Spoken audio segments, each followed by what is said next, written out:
aspirants, I welcome you all to daily newspaper analysis of Shankar IAS Academy. Today's date is 13th of March 2025. Displayed here are the list of articles that we are going to discuss today. In this first article, we'll be discussing in detail about the basics of a World Air Quality Report 2024 and what are all the global findings as well as key findings when it comes to India. And in the second article, we'll be discussing about a particular scheme in detail from the prelims perspective. We'll be talking about the PM-DAKSH Yojana. And in the third article, we'll be seeing about a particular species that is currently facing extinction, which is nothing but Ocelot. So without any delay, let us get into the article discussion. Now look at this article. This article talks about a report released by a Swiss company. So the report has stated that Delhi is the world's most polluted national capital for the 6th straight year, and that is why it is in news.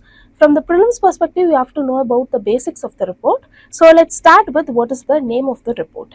See, the report is named as World Air Quality Report, WAQR. It is for 2024. It is actually an annual report released by a Swiss company. The name of the company is IQR. So this specific air quality tech company, they analyze PM 2.5 data around cities across the globe. To be specific, they take data from literally 8,954 cities around 138 countries. And the recent finding has said that nearly 13 of the world's 20 most polluted cities are in India. And that is why it is a very big concern. Now moving on, we have to learn about what is this PM 2.5 and how what are all the impacts of it before moving on into the key findings of the report, because there might be a question in prelims. So here you can see one fine beach sand, it will be 90 micron as well as micrometer, both are same. So when we take human hair, it will be 50 to 70 micron, and if you break it like 7 times, we'll get PM10, and again if you break it like 5 times, you'll be getting the PM 2.5. So it is very tiny thing, and you cannot see through your eyes. So this PM 2.5 has multiple sources. For example, it will get released through the vehicular emission, industrial processing, wildfire, especially the forest fires, then burning of fossil fuels, and even household works like cooking and heating and etc. So this PM 2.5 has a lot of concerns. Firstly, it is easily inhalable and it can even enter your bloodstream. So if it is easily inhalable, it can even cause lung diseases, and it can cause a heart attack, stroke, and even cognitive issues. So the second important thing is environmental impact. So it can suspend in air for a longer period of time, and it can travel for nearly 100 kilometers around the globe. So even if it is not originating from a particular place, it can migrate to other places as well. So this is a very important concern of this particular PM 2.5. Finally, it can cause or it can lead to creation of smog or haze, and again this smog or haze will cause respiratory illness among people, and that is why controlling this PM 2.5 is very important. So with this basics, now let us try to understand the global findings of the report. Only 17% of cities meet World Health Organization's PM 2.5 guidelines. So what is this guideline is about? World Health Organization states that if you are taking a particular cuboid of 1 centimeter width, height and length, and if you are filling this cuboid with air, or you can imagine a particular air column of 1 centimeter cuboid, that 1 centimeter cuboid should contain only 5 micron of PM 2.5. If this limit exceeds, then we call it as the breach of the standard. If it is below that, then it is very good, but the standard is only 5 micron. So we actually need these PM 2.5 for certain things to happen, like they act like a superconducting nuclei sometimes, but having beyond that will cause an impact on human health, and that limit is 5 micron. So only 17% of the cities actually meet with this guidelines. 12 countries recorded PM 2.5 below World Health Organization's limit, which is a very good thing. And Oceania is the cleanest region with 57% of their cities meeting the World Health Organization's guidelines. Now moving on, here I have given certain important key facts that you have to note. 7 countries, important countries, they have met with average guidelines. 5 most polluted countries, among them we have India. So the countries and regions that actually exceed the guidelines, 126 countries and regions, and which contributes to 91.3 percentage, they actually exceed the World Health Organization's standard. Now moving on, we shall see about India specific findings. Firstly, the city that you can see in Meghalaya, Bairni Head, it has 128.2 micron per cube. So just now I said about the 1 centimeter cuboid, right? So it should have only 5 micron. Now it has 128 micron. Just imagine the difference between the two. So this is the reason why this place in Meghalaya is the most polluted city globally. Then the Delhi, it has 91.6 micron per meter cube, which is the highly polluted and similar to 2023 levels. So for the stacked 6 years, this particular city has been the highly polluted region. Now moving on, top 5 polluted cities: Rukela, then we have Nagpur, Nasik, Asansol, and we have Gurugram. And top 5 cleaner cities include Varanasi, Prayagraj, Coimbatore, Bangalore, and Chennai. So based on these topic, we have created a prelims practice question. Let me read out the question. What does PM 2.5 refers to in air pollution? So here the correct answer for the question is option B, particulate matter with a diameter of 2.5 micrometers. Now look at this article. This article talks about a particular species named Ocelot. Now currently it is in news because it is facing extinction in USA due to a lot of concerns. So from prelims perspective, we have to know about this particular species. See, this particular species Ocelot belongs to Felidae family. Felidae family is nothing but the big cats family.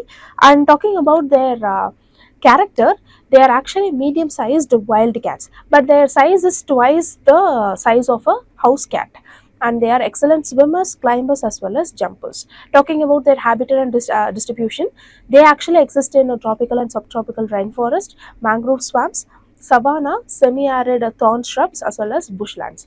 And they are distributed across certain areas like Mexico, Central America, as well as northern Argentina.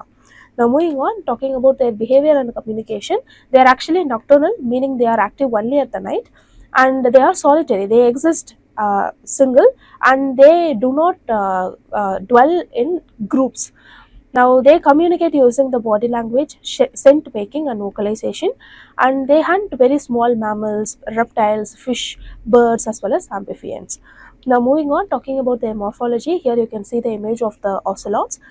They have golden fur with black and brown, dark brown rosettes, and they have stripes as well as spots. You can see that in the image. And they have white neck and belly, rounded ears, short tail with black rings. And they have eyes that reflect light for better night vision. Talking about the male, they are larger than the female, and the female, they are longer than male. So this is something very distinct when it comes to this particular species.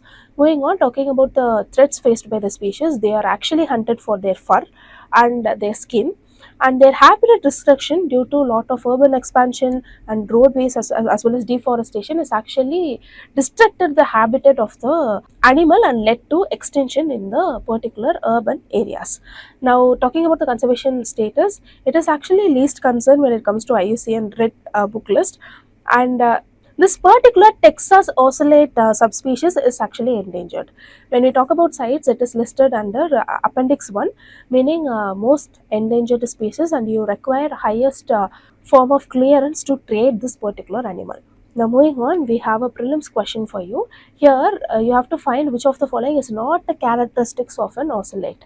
Here the correct answer for the particular question is option C, long fluffy tail like a snow leopard. So actually they have shorter tails and they don't have fluffy tails like the snow leopard, and that is why this is not a particular characteristics of the animal. Now look at this article. This article actually talks about PM-DAKSH Yojana. Now currently PM-DAKSH Yojana is in news because Union Ministry of State for Social Justice and Empowerment has actually inaugurated a skill development program for the persons with disability under this particular Yojana. So learning about the basics of this scheme is very important from the prelims perspective. That is why we have chosen this particular article. So this PM-DAKSH Yojana, it can be expanded as Pradhan Mantri Dakshata Aur Kaushalta Sampan Hitkrahi Yojana. So we shall see about how or what are all the vision of this particular scheme. So here, this is how the portal of the particular scheme looks like. Moving on, talking about when it was launched in 2020 to 21, and its main objective is to increase the competency level for employment or self-employment. So what the Yojana actually focuses on is they provide skill development training to any particular individual who falls under particular category, and by providing their skill development, either they should be self-employed or they should entrepreneurship, they should be an entrepreneur, or they should be hired by someone who offers a good salary. So this is what the objective of the particular scheme is. So the ministry or the nodal agency is Ministry of Social Justice and Empowerment, and it is actually aligned with the National Skill Qualification Framework, in short called as NSQF, and it provides for post-training employment, self-employment support as well. Now moving on, we shall say about the target groups. See, any particular scheme, you have to see the target groups because it will be asked in your prelims. In mains also, the scheme might be asked, and that is why you have to know about the target groups. Here, scheduled caste, other backward class, denotified tribes, economical weaker section, as well as Safai Mitra, including the waste pickers. They are the target groups. Now moving on, categories of skill programs. Now here, another one thing, all these people are included in this target group to bring in inclusivity and to provide them with easy access to skill enhancement. That is why they are chosen particularly. Now moving on, talking about the categories, there are certain categories. Firstly, upskilling or re-skilling. So they actually have existing skill. However, to upgrade it to the next level, this kind of upskilling program is also there. Now, secondly, the short-term training. Here, immediate employment focus for any person who has immediate employment focus, for them, the short-term training is provided. For long-term, in-depth skill development is provided. And for entrepreneurship development, self-employment ventures. And what are all the difficulties, challenges, what are all the scopes that has been available, what are all the schemes under which government is providing subsidy or under which government is providing incentives. So those kinds of things will be helped, will be provided to the learners, and even web building or web page building. So those kinds of things will also be provided in this digital era. Now moving on, we shall say about the key benefits. Firstly, since it is 100% government grant, the training is free of cost, and even stipend is provided during the training if they are taking up the particular program and residing there to learn particular thing, and even certification is provided upon successful completion, and even placement support post training is provided under the particular scheme. Now moving on, we shall see about the recent developments. See, these things you can highlight in your mains answer in your GS paper 3. You can write that nearly 1,87,305 individuals from the particular bracket of category has actually benefited in 2023 to 24, and even third party evaluation is they are planning for third party evaluation, and special training program for Divyanjans has been launched in Shillong at the Composite Regional Center, which I said just now. I said that these are certain recent developments when it comes to this particular mission. Now moving on, we have a prelims practice question with respect to this game. Let me read out the question. Which of the following groups is not a target beneficiary under PM-DAKSH Yojana? See, PM-DAKSH is different from PM-DAKSH. So don't confuse both. Daksha is different, Diksha is different. And here 4 different options is given: scheduled caste, economically weaker section, corporate employees, as well as waste pickers. The correct answer for the question is option C, corporate employees. So with this, we came to the end of the news article discussion. If you like the video, hit like, do comment, and don't forget to subscribe to Shankar IAS Academy YouTube channel. Now, thank you so much for listening.